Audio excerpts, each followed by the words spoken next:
जोहार के संताल संदेश पाड़ा से कौन दो तीन टिप्स तो करना जे डिक्शनरी का नाम से अलग पढ़ा कोड़ा हॉल का नाम से अलग पढ़ा हॉल का नाम तो नोआ आम लगी ते अड़ी नापाई टिप्स करना तो नोआ तो डिक्शनरी करना जुदी आम एंड्रॉइड फोन ना तमातरा नोआ तो एंड्रॉइड फोन लगी से लैपटॉप कंप्यूटर जितोर के सपोर्टा तो नोआ तो ओकार पे नेल तबना तो नोआ चितारे नेल कोन डिक्शनरी तो नोडा को पे नेल दाड़ो तबना तो तीन विषय तो नहीं तय करना जे जुदी स्टूडेंट का नाम से हाँ ते जायक सीखने दिया मैंने गाना में दा जे इंग्लिश टू संताली तो उना संताली टू इंग्लिश माने संताली तो ऑल था ना उना इंग्लिश रे माने चे हुआ तो उना माने अड़ी नपाय मिटे पीडीएफ फाइल ना कारण अब नितो तो सनाम मोड़ा तीरगी एंड्रॉइड फोन ना कारण एंड्रॉइड फोन रे जुदी आम उना इंग्लिश चितन बड़ाय खोजोआ ताले नोंडे मुझे dictionary by R C Hansda English to Santali से संताली टू इंग्लिश निये बनार पीडीएफ मिना तो नोडा को पे दाड़े तबना निये तो निये बखरा गिन बनाव केदा कारण डिक्शनरी किरिंग मिटे डिक्शनरी जुदीम किरिंगा जुदी आम मिटे डिक्शनरी किरिंगा कम करे 7 থেকে 800 টাকা लगा जुदी माने लटू ना यूनिक्यू डिक्शनरी से ऑक्सफोर्ड डिक्शनरी निये को तो अड़ी दामी दामी आनते कम करे 2000 से 2000 টাকা गान माने दाम लगा तो ओना बांग कते जुदी आम नोडा को जुदी नेल जोंगा ताले आम संताली तेम चीदा माने आमा संताली ते माने ओका जनाम आड़ांग उना इंग्लिश ते ऑल ताहेना किंतु इंग्लिश टू इंग्लिश तेगी ताहेना ऑल किंतु आम उना संग जुदी जेमन ना नाइन देखा बुन कना तो उना पे नेल तबन उना को हां तो निये विषय तो निये कारण तेगिन बनाव केदा जे आम स्टूडेंट का नाम बोई दो बाम किन दड़ा जे जायहोक तो उना आम ओका माने च जनी बांग बाम बाडाया तो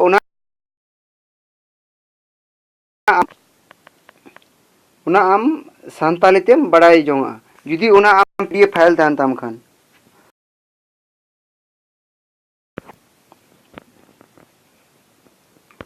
हेक ने आर देखते फास्ट का पे नेल तबना कारण इन दो नोका टेक रिलेटेड आपे को लगित गी निये को दो आर जुदी नोआ कोम गान से बड़ाई खान ताले नोआ दो आम लगी दो बांग कना आ नोआ दो ओको को नवा होड़ बांग को बड़े तो उनको लगित कना इस इटा क्लिक किया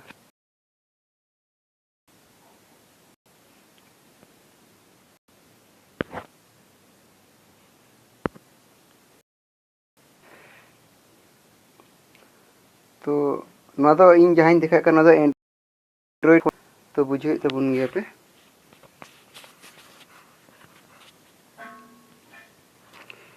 तो नोंका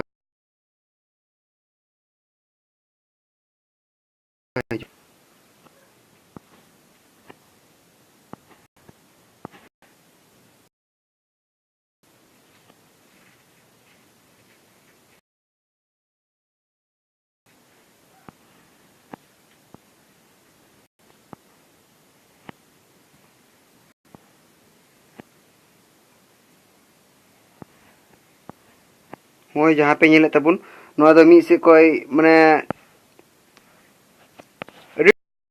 तो ना इन लेदा तिने पेज ना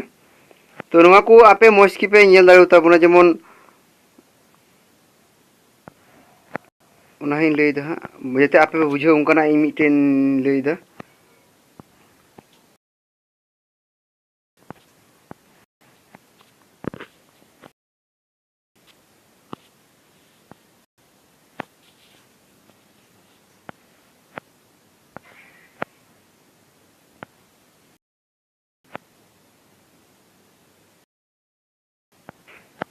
तो नोआ दो संताली ते लेंगा रे ओका ऑलना ना संताली या रोड कना राइट साइड माने जोम ते अड़ी तो हुयु कना इंग्लिश माने माने ओना तो इंग्लिश दो चे जिनिस को मेता ओना जेमन ओको ना बांग तिमो कन कन बुझे लिखना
जेमन नोडे नॉय जहां नेल के जेमन अलगा इजी सिंपल सो पर इंग्लिश माने तो चे कना अलगा रे इंग्लिश माने तो कना इजी सिंपल सो माने नो मौज के पे नेल तबना निये तो पे डाउनलोड तबना उन मेन के फास्ट https डॉट तारपर हाइफेन तारपर blogspot.com जहाँ को मतलब ऑल चिकी टेक तो उन पे नवा पे डाउनलोड दाड़ो तबना तो नवा तो आरसी हंसदवा कना तो उन पे